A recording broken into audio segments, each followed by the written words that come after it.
देखो जवानी तारा से आग में समाए खाती पानी बरसे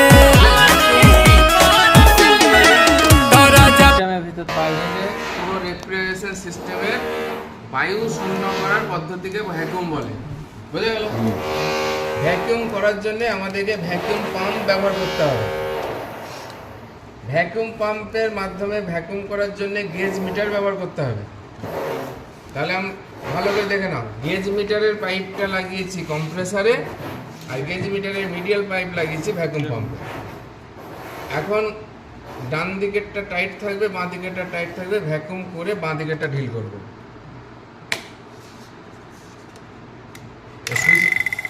ভ্যাকুয়াম পাম্প চালু করে দিয়েছি, বাঁ দিকেরটা খুলে দেবো, ভ্যাকুয়াম শুরু হয়ে গেল। এর ভেতর থেকে বাতাস এই পাইপের মাধ্যমে এই দিক দিয়ে এ কিন্তু টানছে, টেনে বার করছে।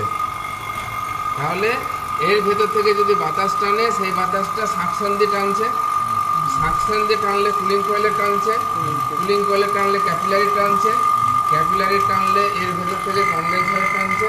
মানে পুরো সিস্টেমে যে বাতাস, নর্মালি তো বাতাস থাকবেই, সেই বাতাসটাকে এখন এর টেনে বার করছে।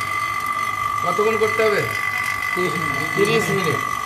30 মিনিট ভ্যাকুয়াম হচ্ছে অতি উত্তম।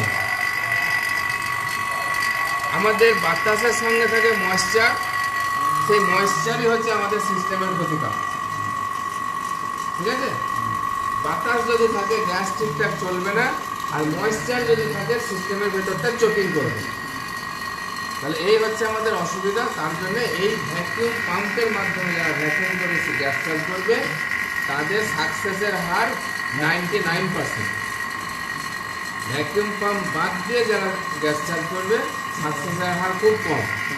ভ্যাকুয়াম পাম্প বাদ দিয়ে যদি আমরা গ্যাস চার্জ করি তাহলে তার আয়ু কমে যাবে, কাস্টমারের